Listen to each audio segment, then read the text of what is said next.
Hello बच्चों। आज हम आप सभी के सामने बहुत ही इम्पोर्टेंट और बहुत ही छोटा टॉपिक लेकर आए हैं। बहुत ही इजी तरीके से बताऊंगा, कोई कठिन नहीं है, बहुत ही आसानी से आपको आ जाएगा। नाम है सी। सी वो इंग्लिश वाला सी नहीं, she means standard hydrogen electrode. आइए उसके बारे में देखते क्या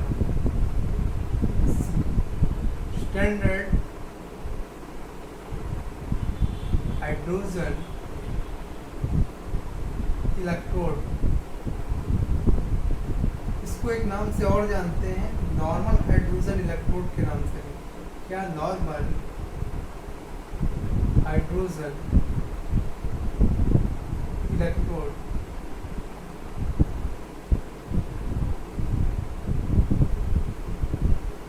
ठीक, इसमें होता क्या है, इसको पहला हम लोग इसको ऐसे यूज करते हैं, क्या गैस आयन इलेक्ट्रोड के रूप में इसका यूज करते हैं। गैस आयन इलेक्ट्रोड होता है, क्यों होता है? क्योंकि जो H2 गैस हमारी जब रिएक्शन करती है तो वो एक आयन के रूप में निकलता है, ठीक, H+ आयन के रूप में निकलता है। जैसे कैसे देखिए, जैसे H2 की हमने रिएक्शन कराई तो 2H+ + 2E- के रूप में, यहाँ पे ये क्या है, गैस के रूप में निकला, और ये हमारा आयंस के रूप में इसमें निकला। ठीक है, इतनी बात क्लियर है। और दूसरी बात ये है कि इसको जो है हम लोग एक रेफरेंस इलेक्ट्रोड के रूप में यूज करते हैं किसी भी इलेक्ट्रोड के साथ में। रेफरेंस इलेक्ट्रोड के रूप में जैसे कह सकते हैं रेफरेंस इलेक्ट्रोड, जैसे Zn का हम लोग को मालूम है कितना होता है इसका पोटेंशियल, स्टैंडर्ड अपने ऑक्सीडेशन पोटेंशियल, रिडक्शन पोटेंशियल किसी की भी बात कर ले, बट कितना होता है 0.76 होता है। ये कैसे आया? क्या इसका एब्सोल्यूट वैल्यू नहीं है इसकी Zn की, इसको हमें हाइड्रोजन को उसको रेफरेंस में लिया गया तभी मेरा ये Zn निकल के आया है, ऐसे निकल के नहीं आया है। ठीक है, जब हमने हाइड्रोजन स्टैंडर्ड हाइड्रोजन इलेक्ट्रोड को उसको रेफरेंस में माना तब हमारा Zn निकल के आया, और इसकी वैल्यू खुद की नहीं है, किसी ना किसी को हमें रेफरेंस में लेना ही पड़ेगा तभी हमारी वैल्यू निकल के आती है। ठीक है, पहले पॉइंट की बात करते हैं, जो भी बताया वही लिखेंगे। क्या? It is gas ion electrode. और दूसरी बात क्या किया था कि इट इज यूज्ड एज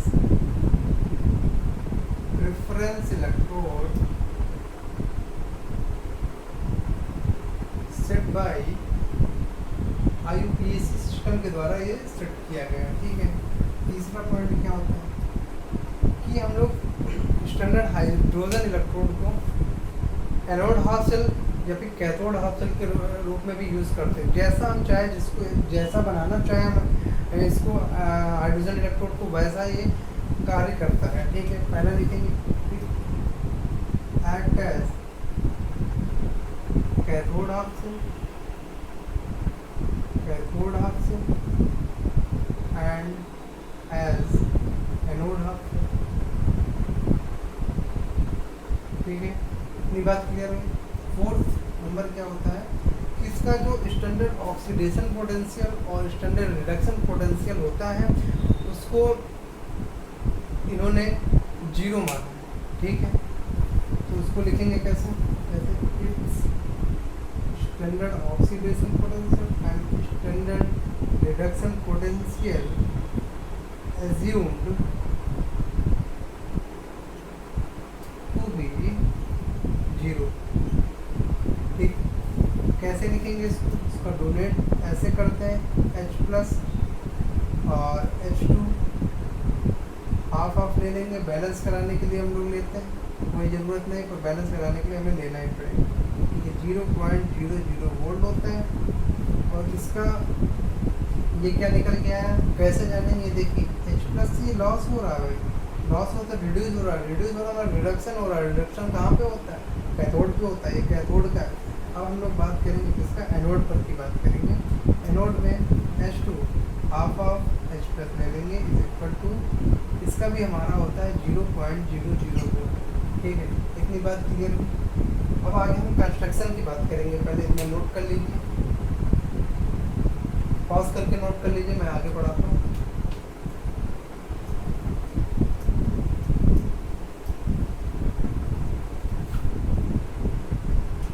अब बात करते हैं कंस्ट्रक्शन की क्या होती है।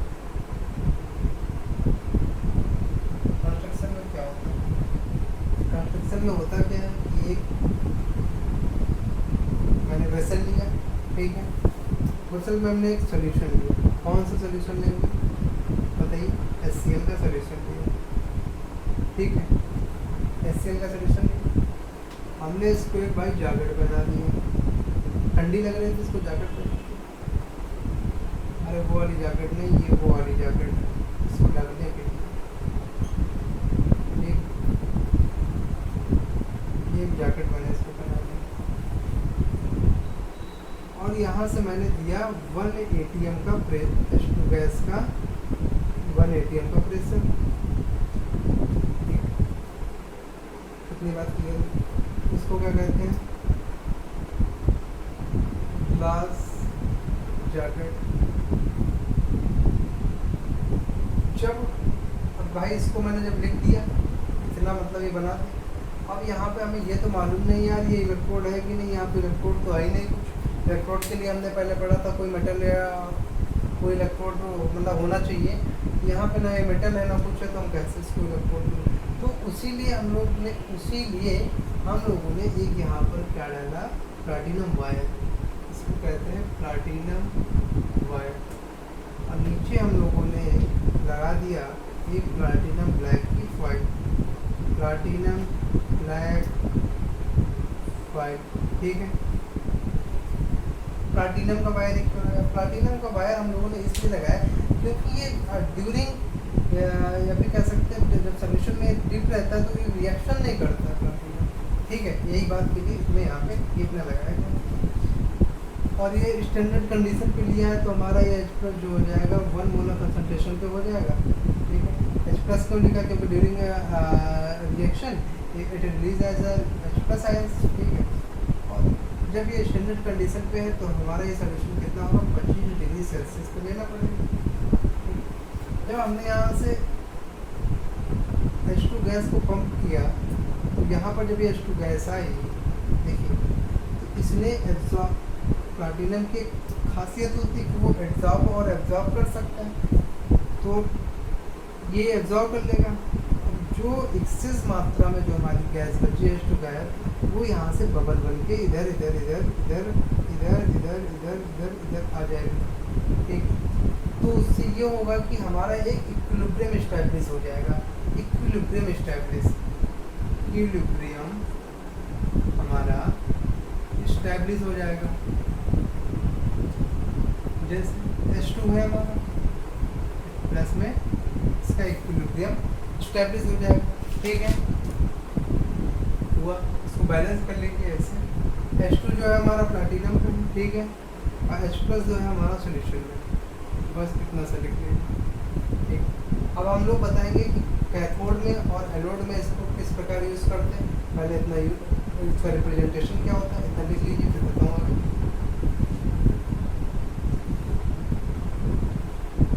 चलिए अब देखते हैं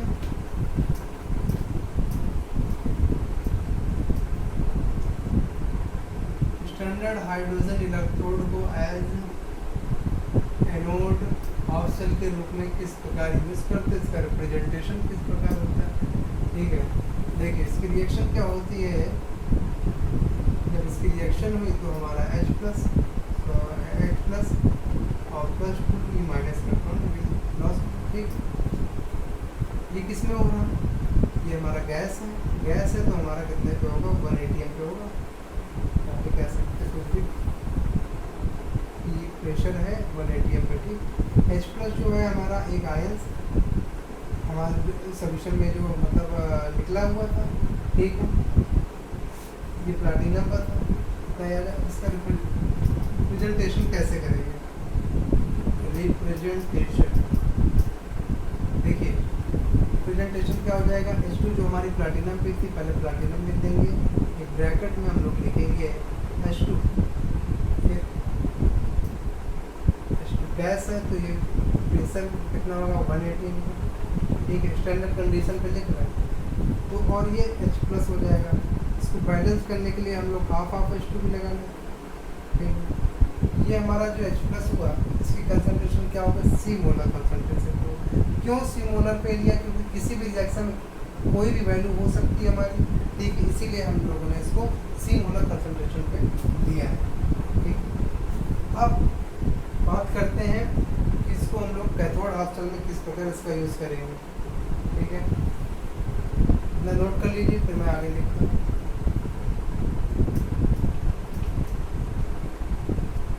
देखिए इसको यहाँ पे लिख देते हैं कैथोड हाफ सेल में किस प्रकार यूज़ करते हैं। Cathode half cell, cathode half cell में क्या होगा, 2H प्लस H2 माइनस, वही रिएक्शन हम लोग पलट के लिख देंगे H2। ये जो हमारा H2 है ये क्या है, गैस है, गैस, तो ये 180 पे होगी स्टैंडर्ड कंडीशन में, और ये जो H प्लस है हमारा सोल्यूशन में एक्वस, मतलब सोल्यूशन में एक्वस का ही लिख सकते हो या फिर ऐसे पढ़ा रहने दो, ठीक। अब इसका रिप्रेजेंटेशन देखेंगे, रिप्रेजेंटेशन, इसका रिप्रेजेंटेशन किस प्रकार होता है, हम लोग लिखते हैं H प्लस लिख, और ये H2 लिख देते हैं, ठीक। तो किस में है, प्लाटिनम में। इसका प्रेशर कितना होगा, क्योंकि ये गैस में है तो प्रेशर होगा P, प्रेशर होगा 180 एमपी। इसका होगा सी मोलर कंसंट्रेशन पे होगा। बैलेंस करने के लिए हम लोग हाफ हाफ लगाते हैं, ठीक। इतनी बात क्लियर होगी बस। अब हम लोग चलो न्यूमेरिकल की तरफ कुछ देखते हैं, इसको नोट कर लीजिए, फिर मैं एक बहुत बढ़िया न्यूमेरिकल देता हूँ, तो इसको करके देखते हैं।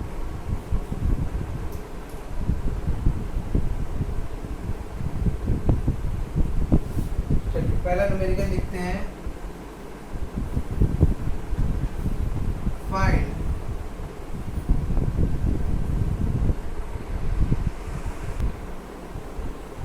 इलेक्ट्रोड पोटेंशियल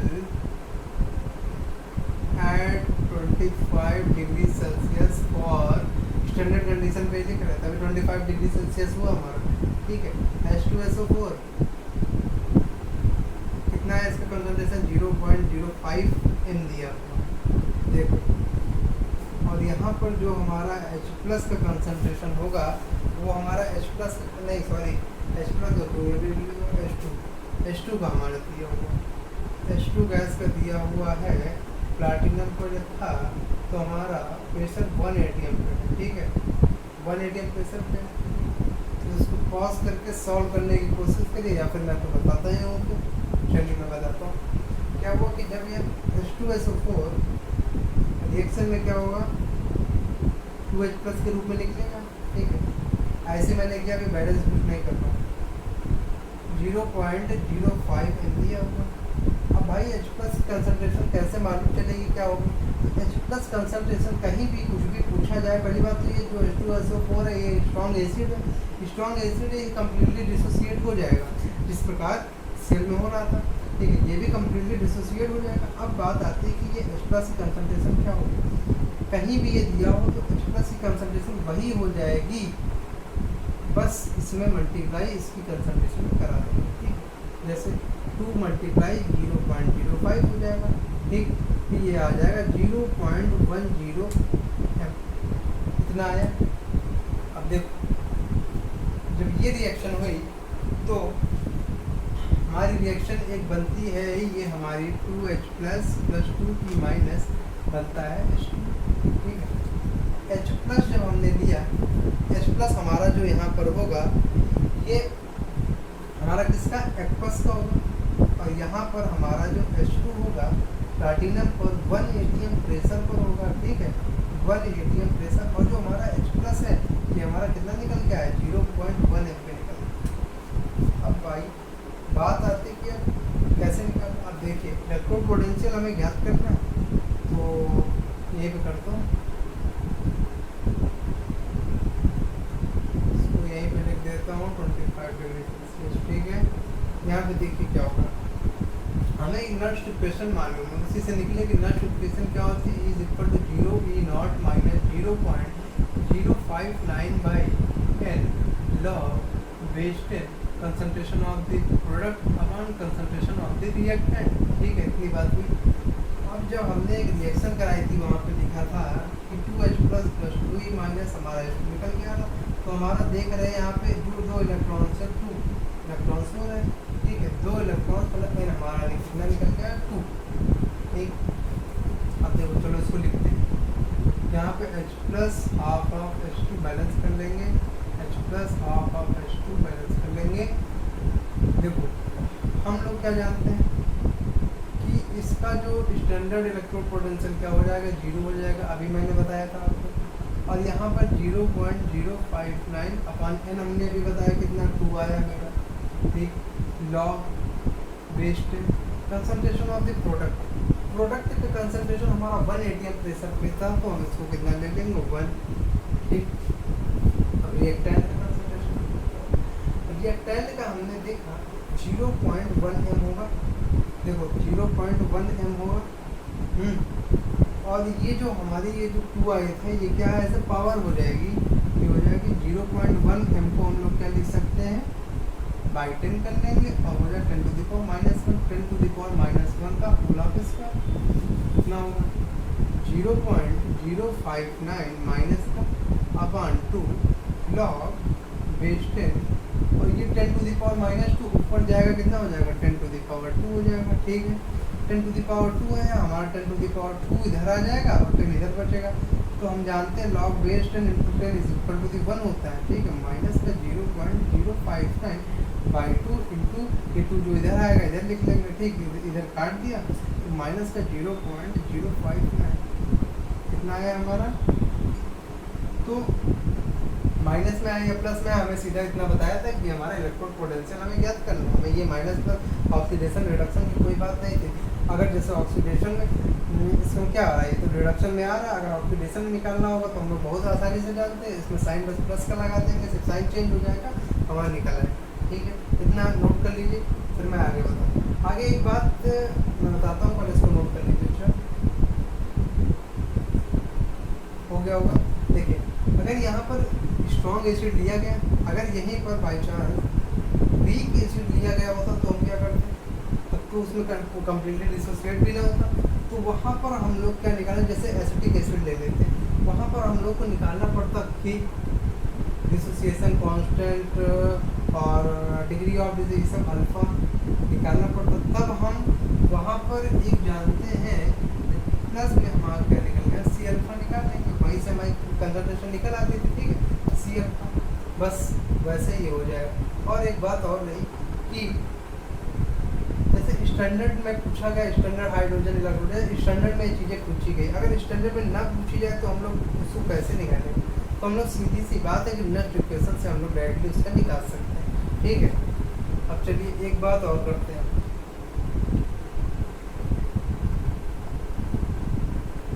इसको नोट कर लीजिएगा पास करके।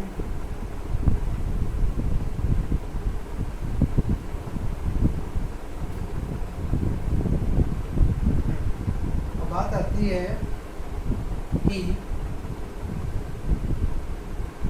Zn और Zn+2, या फिर कोई लोग के पेट में दर्द हो रहा होगा तो कहते अरे ये क्यों नहीं लिखा Zn+2 से Zn। ठीक है, देखिए इसका इलेक्ट्रोड पोटेंशियल कैसे निकालते थे उसको हम इसमें डिफाइन करेंगे। पहली बात ये है कि हमने एक वेसल लिया, वेसल में हमने जिंक सल्फेट का सॉल्यूशन भर दिया ZnSO4। इसमें हम लोग यूज़ किस इलेक्ट्रोड का कर रहे थे, जिंक इलेक्ट्रोड का हम लोग यूज़ करेंगे इसमें। ठीक है, जिंक इलेक्ट्रोड। ठीक, अभी ये नोट है कि कैथोड हम इसकी बात नहीं करते, पहले देखिए कि जब इसको हमने वोल्ट मीटर से कनेक्ट कर दिया। ठीक, फिर देखिए इधर एक वेसल लिया, उसमें HCl का सॉल्यूशन लेंगे, उसमें हमने एक ग्लास जॉकेट को लगा दिया और एक प्लाटिनम वायर डाला और प्लाटिनम फाइल ब्लैक फाइल लगा दिया, प्लाटिनम फाइल लगा दिया, ये एक प्लाटिनम का प्लाटिनम वायर लगा दिया। ठीक है, प्लाटिनम वायर, और इसकी कंसंट्रेशन हम स्टैंडर्ड पे हम जानते हैं कि 1 मोलर कंसंट्रेशन पे लेंगे, उस इसको प्रेशर दे दिया, H2 गैस दे दिया, कितने 180 हम पर प्रेशराइज किया, पूरी कंडीशन वही होगी जो पढ़ाया हमने। फिर यहाँ पे जो Zn+2 होगा ये बाहर निकलने लगेगा, तो यहाँ पर क्या होगा, इस इलेक्ट्रोड पर माइनस चार्ज मतलब इलेक्ट्रॉन्स आ जाएंगे, ये इलेक्ट्रॉन्स इधर जाते जाते फिर जाते जाते जाते इसमें चले जाएंगे, ठीक है। फिर इसका मतलब ये क्या हुआ, हमारा एनोड हुआ। एनोड पर हमारा क्या होता है, ऑक्सीडेशन होता है, ठीक। इतनी बात क्लियर हुई। अब बात ये आई कि ये सब होने पर हमारा वोल्ट मीटर ने कुछ डिफ्लेक्शन शो कर दिया, मतलब कुछ डिफ्लेक्शन जब आ गया इस पर वोल्ट मीटर ने हमारे कुछ डिफ्लेक्शन शो कर दिया, तब हम लोग माना कि इसमें डिफ्लेक्शन हमारा एक्स शो किया, ठीक। इतना फिगर बना लीजिए, फिर मैं आगे करता हूँ। चलिए यही नीचे कर देता हूँ। तब इस पर रिएक्शन जो होगी हमारी कितनी हो जाएगी, Zn से क्या हो रहा है, एनोड हो रहा है तो ऑक्सीडेशन, Zn+2 और +2 इलेक्ट्रॉन लॉस करेगा। यहाँ पर कितनी हो जाएगी, इस पर 2H+ और +2E- हो जाएगा H2, ठीक है। इतनी बात क्लियर। फिर हम लोग जानते हैं, हम लोग फार्मूले का यूज़ करेंगे यहाँ पर।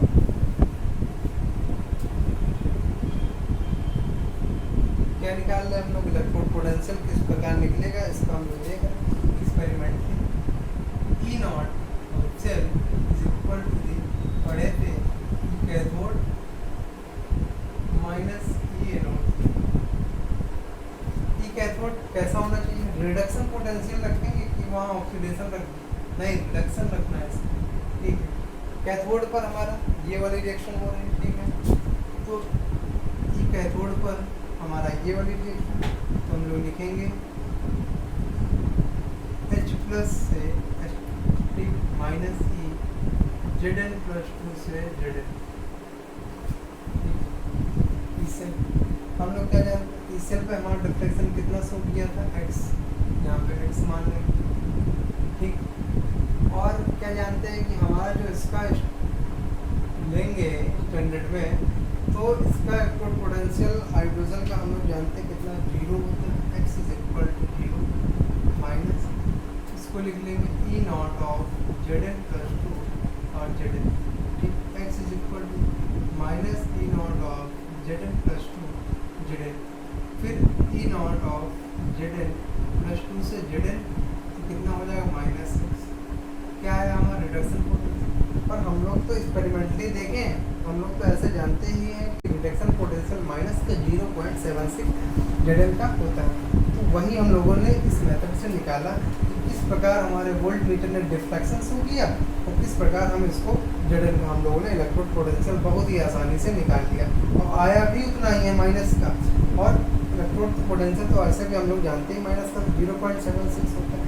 स्टैंडर्ड कंडीशन पे लिया था 25 डिग्री सेल्सियस, अगर टेम्परेचर हो गया तो और भी बढ़िया हो सकता है, ठीक है। प्लैटिनम फॉइल का वर्क बता दिया। HCl लेंगे, क्यों लेंगे, क्योंकि आसानी से हमारा H+ का 1 मोलर कंसंट्रेशन ले सकते हैं, ठीक है। प्लैटिनम आयन लिया, ठीक है, H2 गैस को प्रेशराइज किया, बस वही कंडीशन फिर आ गया, ठीक है। Okay, thank you. हम और भी अच्छे से मतलब उसको बताया है, बहुत ही आसानी से आपको आ भी गया होगा, बस। Okay, thank you.